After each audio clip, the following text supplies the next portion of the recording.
In this video, we will be tasting and talking about batch 92 of the EcoCha Tea Club, an award-winning Wenshan Baozhong Tea.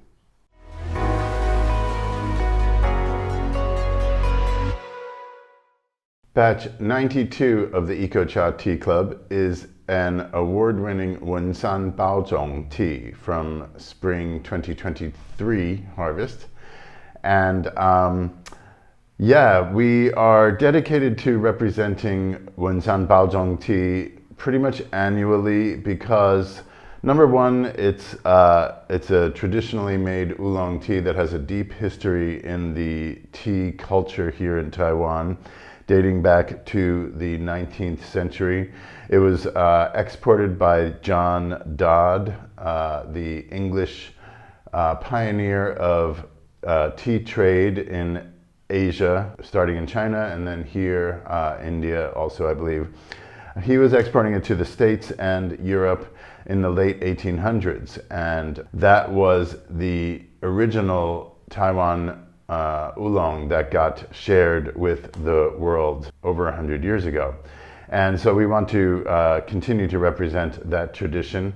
And secondly, and equally as important at least, is that it is a fine quality tea, and it's a unique tea in its tea processing methods. It's technically an oolong in the sense that it is partially oxidized, a lightly oxidized green unroasted oolong. And the distinctive character of Wenshan Baozhong comes from the fact that it's only twisted like a black tea. Most black tea is only a twisted leaf rather than a tightly rolled leaf. And there's something to that lack of compression of the leaves that preserves its cellular structure and its fibrous structure in the leaf. And the result is that it maintains a freshness that makes Wenshan Baozhong unique, especially among lightly oxidized unroasted oolong teas. Okay. Without further ado, I brewed 9.5 grams of tea in this 195, maybe 200 milliliter Gaiwan teapot. Still smells. For 1 minute, I didn't preheat the pot. I just put the leaves in and brewed it directly. No rinsing the leaves like a black tea. Since they're curled, you want to get that first hit of water on leaf. So 1 minute for the first brew, 50 seconds for the second brew after the pot and the leaves were moistened and heated, and then back to 1 minute. First brew 1 minute, second brew 50 seconds, and third brew 1 minute again. I'm going to taste before I continue blabbing. So we went up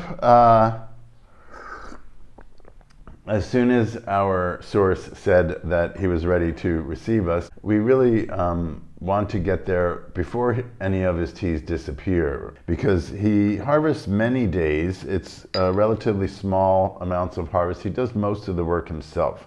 I think he only has one assistant. These leaves are machine harvested. In the north, this is in the southeast New Taipei City area in the Pinglin district in the foothills between the Taipei greater metropolitan area and the northeast coast of Youliang County. It's a really amazing community there. It's very not modernized. You're not far at all from the city, and you just enter these small roads in these kind of miniature mountain ranges. It really feels like that. Very dramatic landscape, but they're smaller mountains. These farms go up to about 750 meters at the highest, starting at 300 meters. Our source is between 5 and 7, let's say, 500 and 700 meters elevation. So you're going through this it hasn't developed much at all, especially in the last 50 years. There's farmhouses, there's farms, and there's not much else. There's no 7-Elevens, which is, everywhere else in Taiwan that has any amount of human population will have 7-Elevens, Family Marts, OK Marts, High Lifes, the convenience store, capital of the world, it feels like here. None of that goes on up there, and that's quite special. My point is that the traditional culture has been preserved, and these farmers are continuing to do what they have been doing for generations, with the help of some new machines, and one of them being the harvesting machine, because there are no pickers anymore up in that area. So they do it all by machine, which has its own benefits. We've discussed that elsewhere also.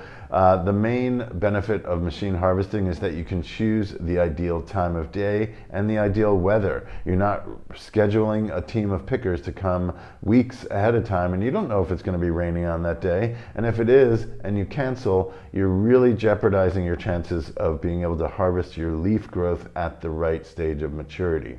These guys that use hedge clippers to harvest their tea rather than hiring pickers to do it by hand are able to choose the exact day, literally, and the hour of that day to pick the leaves that they determine to be the perfect maturity. That's a huge plus. It really cannot be emphasized enough.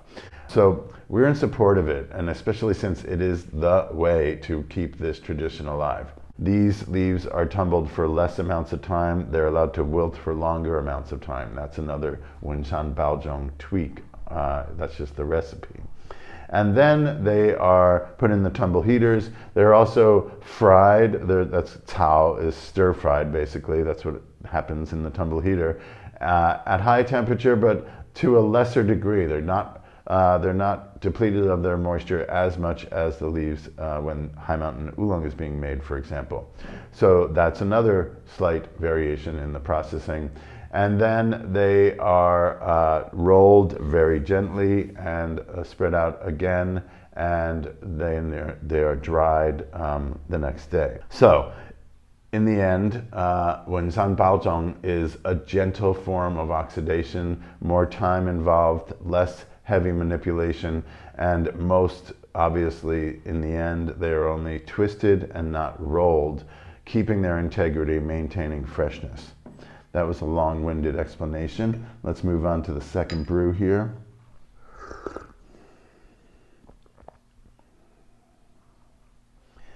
There's just so much zing into the fresh qualities of Baozhong, and it really maintains its freshness. Why? I don't know, because we can't vacuum seal these bags. It's twisted leaf tea.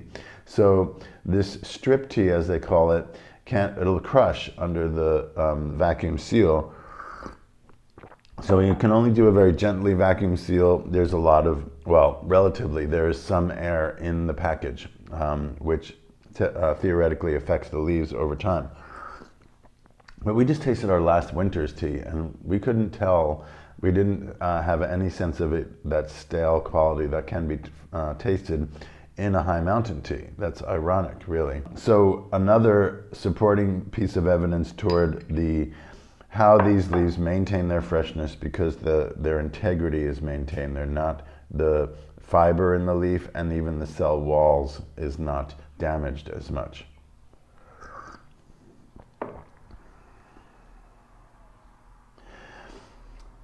It's so hard for me with this tea particularly to separate floral from herbal. Something very fresh. Everything is fresh about Wenshan Baozhong tea.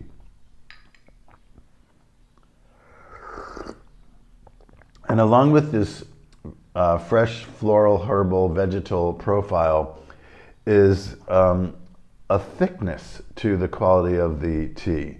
It has something, I feel like it's more substantial than a lot of high mountain oolong, which again doesn't really make sense given this is a low elevation. It all comes down to the processing and maintaining the original qualities in the leaf and just tweaking them enough. You know, it's kind of like this gourmet cuisine where you're not overdoing it in any way in the making of Wenshan Baozhong. Shiso. I taste shiso because it's this kind of slightly musky something aspect to a very fresh green, deep herbal flavor. I want to go to arugula, or rocket as they call it these days, but it's not quite that spicy. It's more of a refined herb. Yeah, I'm going to stick with shiso. That's the name I'm going to put on the herbal quality. Floral, yes. Tell me what you want to know. What flower? I'm not a florist. I don't know. All right. It has a perfumey, sweet, heady aspect. I brew these only 3 times. Don't stop there. You can go 5 times at least, 6 times. Again, this tea is amazing in both its depth of flavor and its endurance, as well as its shelf life.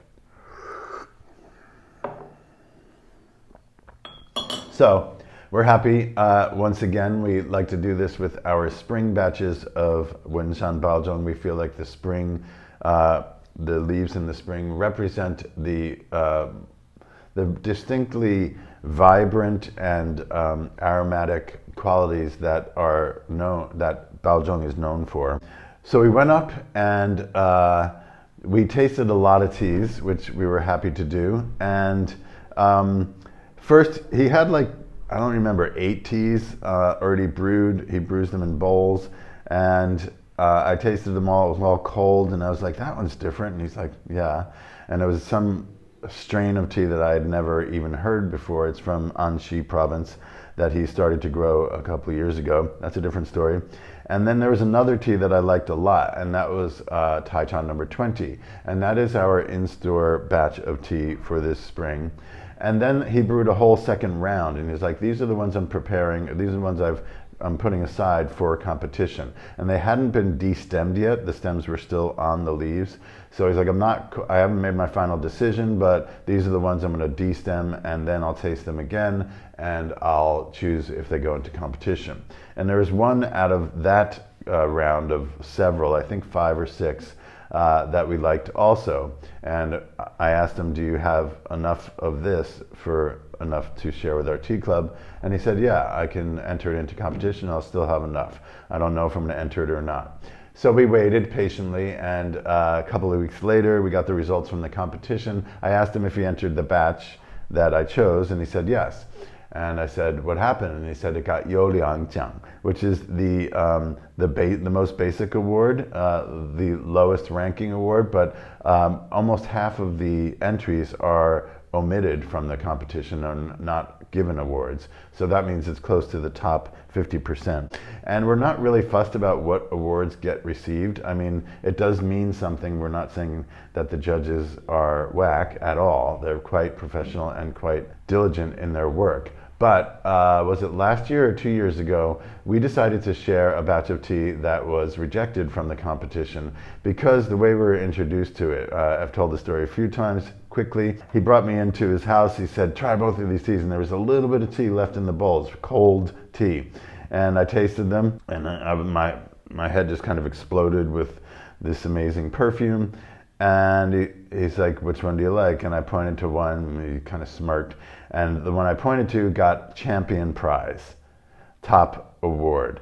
And the other one was his tea that got rejected. And I was like, wow, that just doesn't seem fair, because they were very close. I had to, like, you know, use my subjective sense to choose one over the other. They were not very different at all, and that was his point. And we said, do you have this? And he said, yeah.